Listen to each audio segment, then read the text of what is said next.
하나님 말씀 함께 보시겠습니다. 오늘 우리에게 주시는 하나님의 말씀은 마태복음 13장 44절에서 46절까지 말씀입니다.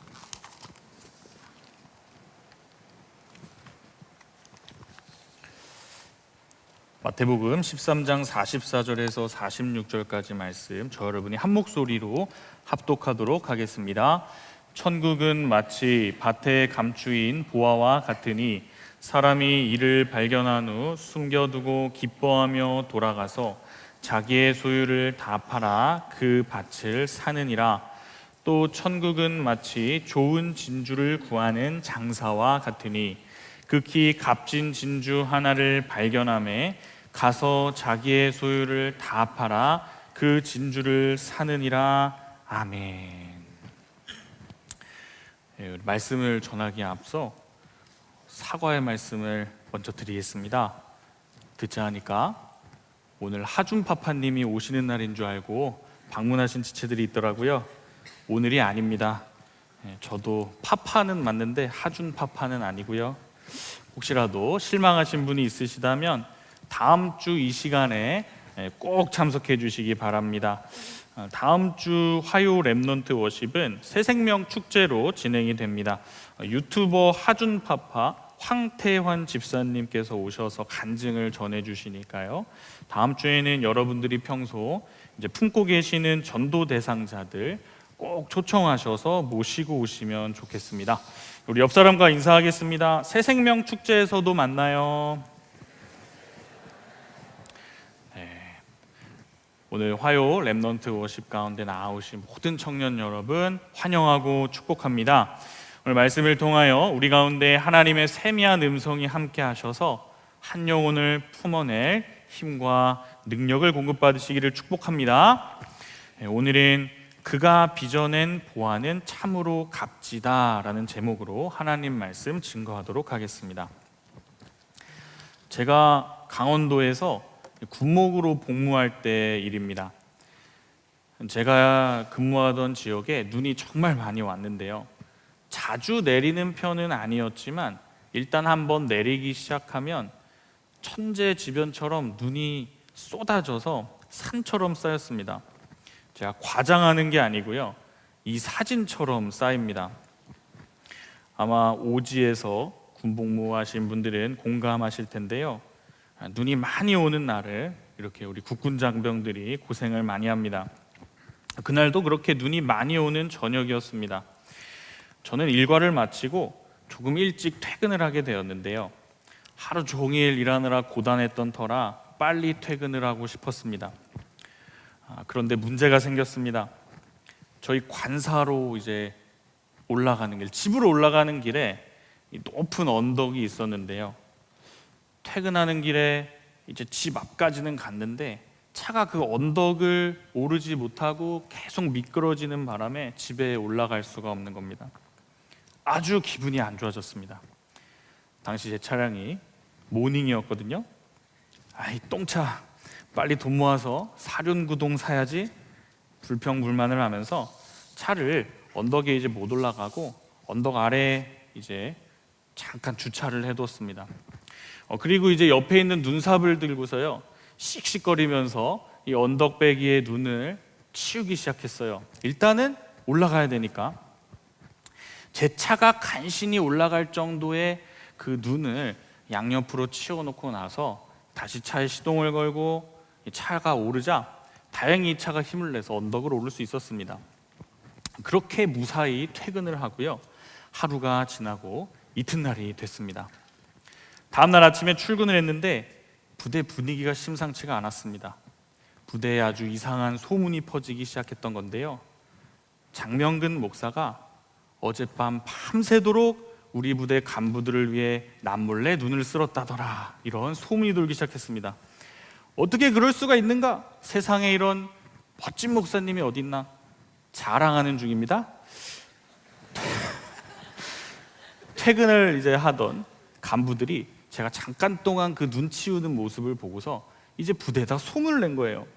저는 그런 오해를 받을 수가 없었습니다.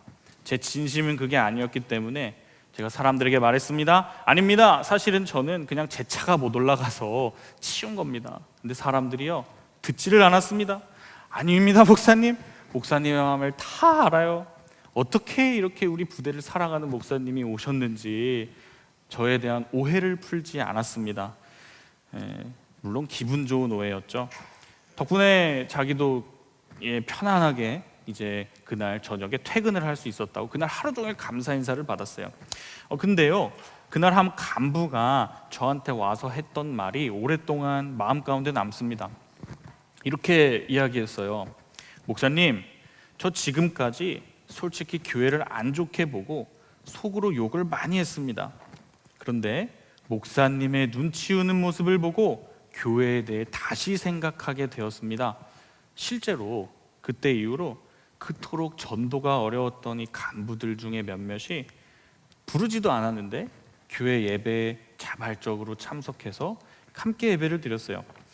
전 그때 세상 사람들이 이 믿는 사람들에게 기대하는 것이 무엇인가라는 것에 대해서 깨닫게 되었습니다. 세상 사람들은 나를 보고 있구나, 나에게서 자신과 다른 모습을 보기 위해 뚫어져라 나를 관찰하고 있구나. 그리고 내 안에 그들과 다른 천국의 질서가 조금이라도 엿보인다면 언제든지 기독교의 진리를 믿을 준비를 하고 있구나라는 생각을 해보게 되었습니다. 여러분의 주변을 돌아보실 때 여러분 어떠하십니까? 우리 주변에 여전히 수많은 전도의 대상자들이 있습니다. 어쩌면 그들은요, 이미 복음을 받아들일 준비를 하고 있을지 몰라요. 그리고 눈을 들어 유심히 우리들을 지켜보고 있을지 모릅니다.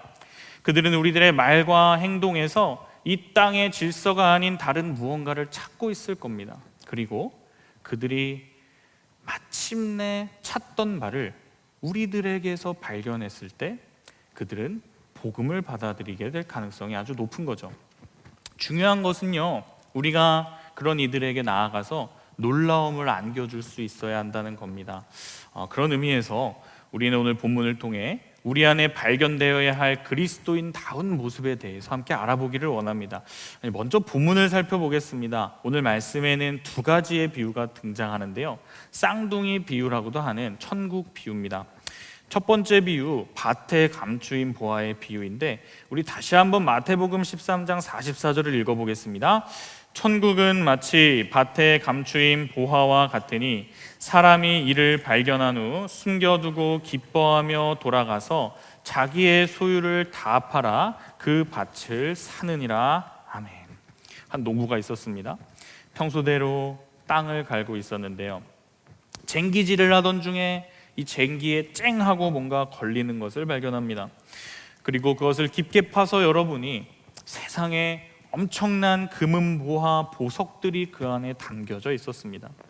이건 예수님 시대에는 충분히 가능한 일입니다.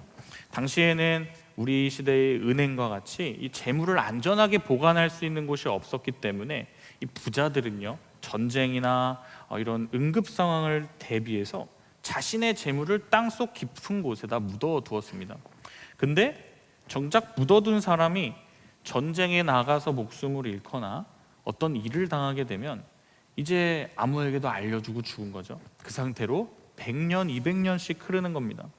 그래서 이 땅에 묻혀있는 보물을 잃은 주인은 그야말로 찾는 사람이 임자인 그런 보물이 됩니다. 이 농부가 바로 그 보물을 발견한 것이죠. 이 농부는 이 보물을 보자마자 땅을 도로 덮었습니다. 사실은 그가 이 밭의 주인이 아니었기 때문입니다. 그리고 기뻐하며 집으로 돌아가 자신의 소유를 다 처분하는데, 우리가 방금 부른 찬양의 가사처럼 집 팔고 땅 팔고 냉장고는 그 시대에 없었을 테지만 뭐든 다 팔아서 결국에는 그 밭을 사게 되는 것이죠. 두 번째 비유는요, 진주 상인의 비유입니다. 우리 말씀을 한번 함께 읽어보겠습니다. 또 천국은 마치 좋은 진주를 구하는 장사와 같으니 극히 값진 진주 하나를 발견함에 가서 자기의 소유를 다 팔아 그 진주를 사느니라. 한 상인이 있었습니다. 이 상인은 일평생 전 세계를 돌아다니며 좋은 진주를 찾아 그것을 사고 팔았던 상인입니다. 요즘 시대에야 이 진주는 인공적으로 양식할 수 있는 방법이 많기 때문에 다른 보석에 비해 오히려 저렴한 편이지만 예수님 시대의 이 진주는요, 보석 가운데에도 가장 값비싼 보석에 속했습니다. 그 당시에 이 비싼 진주는 지금 시세로서 몇백억씩이나 주고서 이 거래가 되었다라는 기록도 남아 있습니다. 이 상인은 세상을 돌면서 가장 아름답고 가치 있는 진주를 찾아다녔어요. 그리고 마침내 그냥 좋은 진주가 아닌 극히 값진 진주 하나를 발견하게 되었습니다. 그는 이 진주를 보자마자 알았던 것 같습니다. 이 진주가 세상에서 가장 귀한 진주다. 그 아름다움에 매료되어 기쁨을 느꼈습니다. 그리고 그는 그 진주를 사기 위해서 자신이 가지고 있었던 그런 진주들을 다 팔기 시작하고요, 그동안 가지고 있던 것들을 다 처분한 후 돈을 모아 그 진주를 구매하게 되었습니다. 우리 정리 한번 해보겠습니다. 예수님께서 이 두 개의 비유를 통해 우리에게 무엇을 말씀하고 계시는 걸까요? 두 가지 비유는 모두 값진 보화를 발견한 사람의 특징에 대한 말씀입니다. 오늘 우리는 값진 보화를 발견하셨나요? 값진 보화는 무엇일까요? 천국을 말하는 겁니다. 결국 그리스도인이 된다는 것, 그리스도인답게 살아가게 된다는 것은 이 값진 보화, 천국을 발견한 사람으로 살아간다는 뜻입니다. 예수님께서는 오늘 저와 여러분이 보화를 발견한 자와 같이 살아가기를 소원하십니다. 그러면은 보화를 발견한 사람의 특징이 뭘지 제가 세 가지로 함께 알아보도록 하겠습니다. 첫 번째는요, 값진 보화를 발견한 사람은 그 가치에 매료되어 있다는 것입니다. 우린 그리스도인으로서 가장 먼저 가져야 할 것은 뭐냐면 진짜 가치 있는 것에 매료된 눈을 가져야 합니다. 첫 번째 비유를 보니까 보화를 발견한 농부는 이 보화를 보자마자 그 보화에 매료됩니다. 그래서 그것을 차지하기 위해 다시 덮어놓고 기뻐하며 집으로 돌아가죠. 두 번째 비유에서 진주 상인도 마찬가지였습니다. 진주 상인은 평생을 좋은 진주를 찾아 헤매던 상인이었습니다. 그런데 하루는 어떤 진주를 발견하게 되는데 좋은 진주가 아닌 극히 값진 진주를 발견하게 되고 그 진주에 매료됐다라는 거예요. 오늘 우리에게 필요한 것이 있다면 이러한 가치 있는 것들, 우리 인생을 참되게 행복하게 해줄 수 있는 가치에 매료된 눈이 필요하다는 겁니다. 제가 한 10년쯤 전에 어떤 선배 목사님하고 대화를 나누던 중에 그 목사님이 굉장히 세속적인 이야기들을 많이 하셨어요. 어떤 얘기를 하냐니까 비트코인이라는 걸 사야 된다는 거예요. 목사님이. 그래서 속으로 움찔하시죠? 굉장히 정죄하는 마음이 들었습니다. 아니 목사님인데 비트코인을 얘기하고 지금 어떻게 이 청년 영혼들을 살릴지를 고민해도 지금 부족한 시간에 비트코인이 어쩌고 이거를 지금보다 훨씬 더 오를 거라고 그러시면서요, 이걸 채굴하는 방법에 대해서 저한테 열변을 토하시는 거예요. 그래서 네 알겠습니다 시큰둥하게 하고서 이제 넘어갔었는데 전 정확히 1년 후에 교훈을 얻게 됩니다. 어른들 말은 잘 들어야 되는구나. 그때 기준으로 해서 정확히 10배가 뛰더라고요. 비트코인을 사라는 얘기를 하는 게 아닙니다. 우리는 진짜 가치 있는 것에 매료된 눈을 가져야 되고 그 눈은 누군가를 변화시키는 힘이 돼요.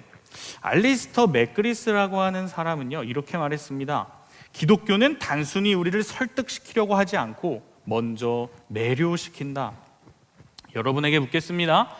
오늘 우리의 눈은 천국의 아름다움에 매료되어 있으십니까? 우리가 천국의 아름다움, 그 예수 그리스도의 아름다움에 먼저 매료되어 있다면 우리 일상에 놀라운 힘이 생길 것 같습니다. 오늘 우리가 그 아름다움에 매료되어 예배한다면 이 예배의 시간에 그 뭔가 달라질 것 같아요. 지금 한 3분 정도가 화나 계시는데 예수 그리스도의 아름다움에 매료되시기를 소망합니다. 그리고 우리가 보는 이 세상의 많은 사람들이요, 우리가 이 천국에 매료된 모습으로 살아가게 된다면 우리를 통하여 기독교의 아름다움을, 이 복음의 아름다움을 알게 될 겁니다. 여러분, 세상 사람들이 믿는 우리들을 바라볼 때 우리의 무엇을 가장 먼저 볼까요? 그들은 우리의 눈을 먼저 볼 것입니다. 우리의 눈이 지금 어디를 바라보고 있는지, 우리의 눈이 무슨 이야기할 때 가장 반짝이고 빛나는지, 우리의 눈은 어떤 가치에 매료되어 있는지를 먼저 보아요.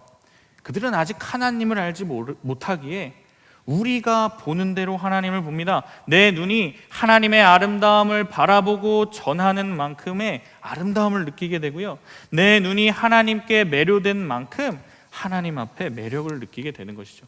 C.S. 루이스는요, 예기치 못한 기쁨이라는 책에서 이렇게 말합니다. 인간의 영혼 안에는 유한한 대상에 만족하지 못하는 마음이 있다. 우리는 가장 행복한 순간에도 자문한다. 이것이 전부인가? 이것이 끝이란 말인가? 현실은 우리가 진정으로 갈망하는 무언가의 좋은 이미지에 불과한 것들이다. 그것들은 우리가 진정으로 갈망하는 그 무엇 자체가 아니요, 단지 우리가 아직 발견하지 못한 꽃의 향기요, 우리가 아직 들어보지 못한 음악의 여운이요, 우리가 아직 방문해보지 못한 나라로부터 들리는 소식에 불과한 것이기 때문이다. C.S. 루이스는요, 끊임없이 인생의 기쁨을 추구해 왔던 사람입니다. 맛있는 음식을 먹어보고 음악을 비롯한 고급스러운 예술을 누려보기도 하고 결혼을 해보기도 합니다. 우리 중에 아직 못 해본 분들이 있죠? 죄송합니다. 결국 모든 것을 해본 그는 깨닫게 됩니다. 이 땅에는 결국 나를 완전히 기쁘게 해줄 수 있는 것은 없구나. 음식을 먹으면 처음에는 굉장히 큰 기쁨을 누리게 되지만 시간이 흐를수록 그 기쁨은 사라지게 됩니다.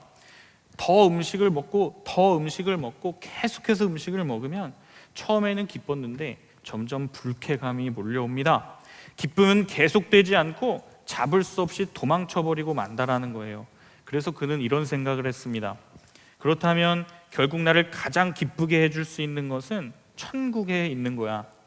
지금 내가 이 땅에서 누리는 건 천국에서 살짝 흘러나온 것들에 불과한 것이구나. 지금 내가 누리는 건 우리가 아직 발견하지 못한 꽃의 향기요, 아직 들어보지 못한 음악의 여운이요, 아직 방문해 못한 나라로부터 들리는 소식에 불과한 것이구나. 그렇게 그는 천국의 참된 기쁨을 인식하고 구원받은 하나님의 백성으로 거듭나게 되었습니다.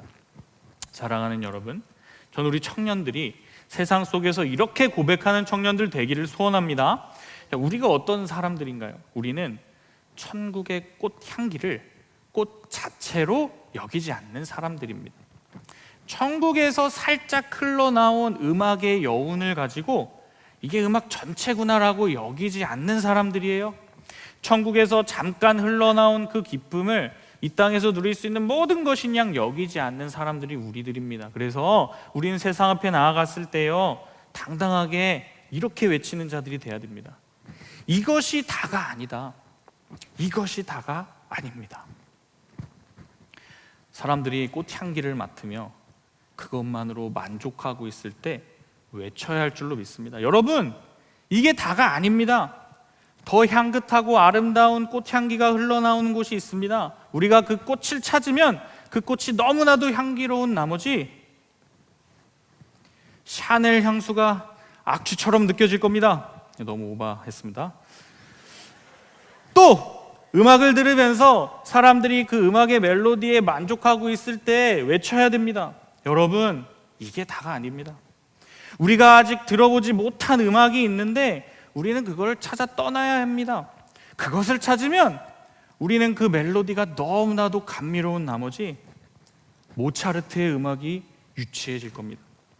또 사람들이 스테이크하우스에 가서 최고급 스테이크를 씹으며 그것의 부드러움에 감탄하며 만족하고 있을 때 식당 주인을 불러서 말씀하세요. 이것이 답니까? 이것이 다가 아닙니다. 앞으로 우리는 그것보다 더 맛있고 더 영원토록 우리를 만족시킬 양식을 얻게 될 겁니다. 그렇게 되면 이렇게 말씀하십시오. 이따위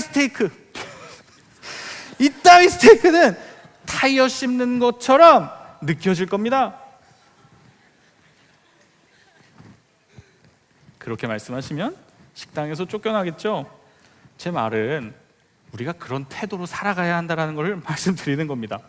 적어도 우리의 눈이 이 모든 것들보다 더 높은 가치에 고정돼 있다는 것을 우리 주변에 있는 사람들부터 알게 만들어줘야 한다는 얘기예요. 청년 여러분, 우리의 눈이 영원한 것을 바라보기를 축복합니다. 그리하여 영원한 천국의 가치에 매료된 자들로 살아가시길 주의 이름으로 간절히 축원합니다. 이 천국의 가치를 제대로 보는 눈을 가졌다면 그 사람이 반드시 하는 일이 또 있습니다. 둘째로, 값진 보화를 발견한 사람은 다 팔아 그것을 소유하는 헌신을 합니다. 오늘 이 비유의 포인트 중에 하나는요, 이 두 사람 모두 다 자신이 가진 것을 팔아 새로운 것을 소유한다는 점입니다. 보화를 발견한 사람은 밭을 사기 위해 자신의 가산을 다 팔았습니다. 아마 보화를 얻기 위해서 막 자기 집에 땅 팔고 집 팔고 냉장고 팔고 건조기 팔고 세탁기 팔고 할 때 가족들이 얼마나 이 사람을 욕했을까요? 불평불만했을 겁니다. 여보, 그딴 조그만한 땅이 우리에게 뭐가 필요해서 그걸 사려고 하십니까? 거기 농사도 잘 안 되는 산 밑에 조그만 땅인데요.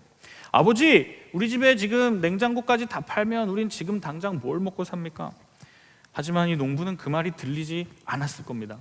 결국엔 다 팔아 그 밭을 소유하고 맙니다. 진주 상인도 마찬가지였죠. 가장 값진 진주 하나를 사기 위해 자신이 가지고 있었던 모든 것을 다 팔았습니다. 이 두 사람의 공통점은 몇 개 파는 것도 아니고 다 팔았다라는 것입니다. 천국을 소유하려는 사람은요, 전부를 포기하는 헌신을 드리는 이들입니다. 목사님, 좀 부담스럽네요. 지금 당장 전 재산을 다 팔라는 건가요? 아닙니다, 여러분. 다만 우리는 전 재산을 다 팔아 헌신하는 헌신으로 우리 주변 사람들을 사랑해야 한다는 점을 말씀드리는 겁니다. 저는 그것을 엑스트라 마일의 신앙이라고 이름 지어봤습니다.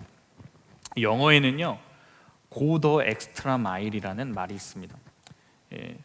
해석해드리면 기대 이상으로 노력하다, 추가적인 노력을 기울이다라는 뜻입니다. 이 표현은 마태복음 5장 41절에 또 누구든지 너로 억지로 오리를 가게 하거든 그 사람과 십리를 동행하고라는 구절에서 유래했다고 합니다. 그 당시에는 어떤 법이 있어서요, 로마 군인들이 길을 가다가 어떤 사람을 발견해서 이렇게 짐을 대신 지게 하고서 이제 1마일 1.5km 정도 가달라고 했을 때 가야 하는 법이 있었대요. 그런 사람을 만났을 때 1.5km 가달라는 사람한테요, 어떻게 해요? 더 가줘라. 3km를 더 걸어가 주라는 겁니다. 3km 정도면 우리 올림픽 공원 정도도 안 되니까 금방이죠?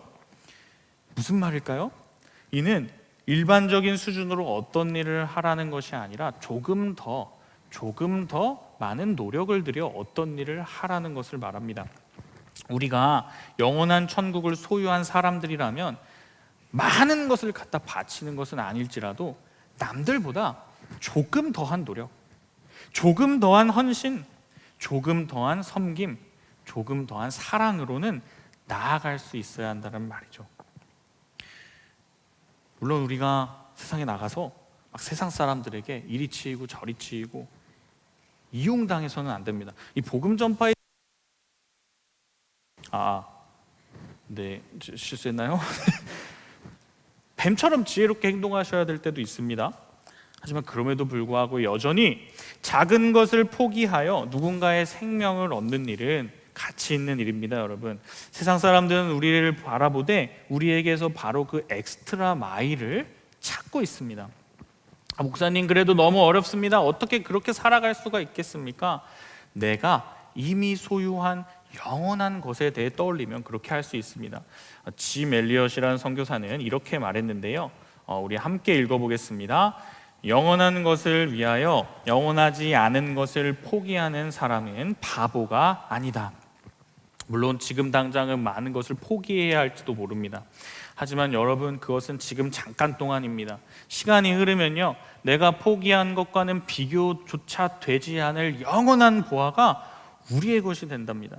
그래서 사실은 오늘 말씀을 객관적으로 생각해 보면 우리는 우리가 드린 걸 가지고 헌신했다라고 말할 수 없습니다. 영원한 것을 위하여 영원하지 않은 것을 포기하는 사람, 이런 사람이 바보가 아닌 이유는 그가 포기한 것이 상쇄되고도 남을 만큼 엄청난 보상을 거머쥘 것이 이미 확실시 되기 때문입니다. 그래서 저는 이 말을 이렇게 바꿀 수 있다고 생각했어요. 영원한 것을 위하여 영원하지 않은 것을 포기하는 것은 포기가 아니다. 보화를 발견한 농부, 진주를 찾은 진주상인 두 사람을 데려다가요, 여러분 물어본다고 한번 상상해 봅시다.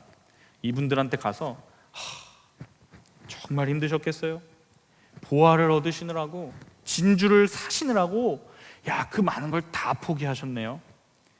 이렇게 이야기하면 이 사람들이 어떤 반응을 보일까요? 굉장히 황당해하면서 제가 포기를 했다고요? 제가 희생을 했다고요? 조금 뚱딴지 같은 소리를 하고 계시네요 라고 반응할 겁니다. 이들은요, 자신들의 행동을 희생이나 헌신쯤으로 여기지 않았을 겁니다. 왜냐하면 내가 손해본 게 있어야 하는데, 문제는 지금 이 비유 가운데 손해본 사람이 단 한 사람도 없습니다. 어떤 사람만 있죠? 횡재한 사람만 있습니다. 우리의 삶 가운데에도 마찬가지입니다. 여러분, 우리는 예수님을 믿고 천국을 발견했습니다. 우리 인생 가운데 예수 그리스도를 최고 우선순위로 놓고 살아가기 시작합니다. 예배를 최우선으로 여기며 오늘 같은 피곤한 날에도 교회에 나와서 예배드리고 계시고요, 교회에서 봉사도 하고 주님께서 각자 주신 사명을 가지고 여러 가지 주님을 위한 일들을 하게 됩니다. 또한 각자에게 주신 그 영혼들에게 복음을 전하기 위해 마음 졸이기도 하고 애태우면서 용기를 내 전도하기도 하고요. 그런데 그렇다고 해서 우리가 주님을 위해 무언가를 희생하고 포기했다고 생각하면 큰 오산이라는 거예요. 우리 인생에도요, 이와 마찬가지로 희생한 사람은 없습니다. 횡재한 사람만 남아있다는 거예요. 우리가 왜 주님이 바라시는 엑스트라 마일을 함께 걸어가기가 어려울까요? 하루하루 십자가를 지고 주님을 따르는 삶 가운데 왜 이렇게 버겁고 불평불만이 여기까지 차서 어려울까요? 우리의 헌신이 횡재한 자의 헌신이 아니라 손해본 자의 헌신이기 때문에 그렇습니다. 여러분, 계산을 너무너무 잘못하신 겁니다. 아주 잘못된 인식입니다. 오늘 우리는 횡재한 자로서의 헌신을 하심으로 주님 앞에 나아갈 수 있기를 축복합니다. 우리 옆에 있는 분 얼굴 마주치고서요, 이렇게 인사하겠습니다. 횡재하셨네요. 횡재하셨네요.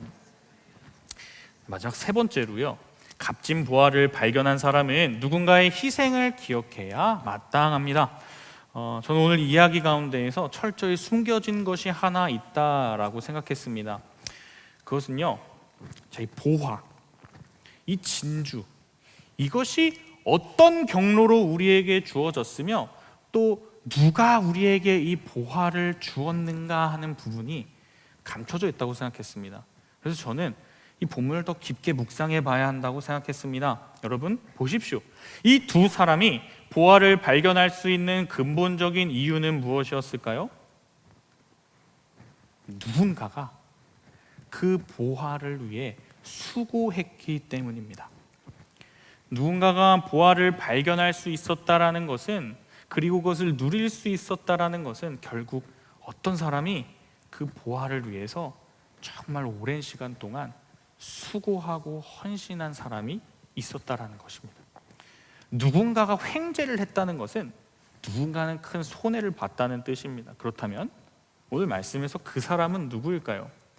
물론 여기에 대해서는 이 비유에 정확하게 언급되어 있지 않기에 조심스럽습니다. 하지만 우리가 이 말씀을 조금만 더 묵상하다 보면 그분이 누구신지에 대해 확실히 알 수 있습니다. 다름 아닌 이 이야기를 하고 계시는 예수님께서 오늘 그 보화를 위해 수고하셨을 거라는 사실을 우리는 알 수 있어요. 평범한 농부가 밭에 숨겨진 보화를 찾아낼 수 있었던 것은 예수님께서 자신의 인생을 다 파셔서 그곳에 보화를 묻어두셨기 때문입니다. 이 비유에는 숨겨져 있지만 그 사람의 존재는 반드시 있어요. 누군가의 인생을 바꿀 만한 그 엄청난 양의 보화를 사실은 자신의 전 인생을 걸쳐서 차곡차곡 모아두고 그 모든 것을 단 한 푼도 쓰지 않고 그냥 그 자리에 묻어놓았던 그분, 오히려 그것을 찾아낼 누군가를 생각하면서 기쁨으로, 감사로 자신의 인생을 다 바쳐 그 보화를 설레는 마음으로 그 자리에 묻어놓으셨던 그분, 바로 예수님께서 자신의 인생을 바쳐 우리가 찾을 천국 보물을 묻어두신 줄로 믿습니다. 진주 상인이 가장 값진 진주를 살 수 있는 거는요, 예수님께서 자신의 모든 진액을 다 바쳐서 아름다운 진주를 빚어내셨기 때문이 아닐까요? 저는 MBTI로 따지면 천상 F입니다. 지금부터 이어질 내용은 T이신 분들은 좀 공감하기가 어려울 텐데 노력해 주시면 좋겠어요.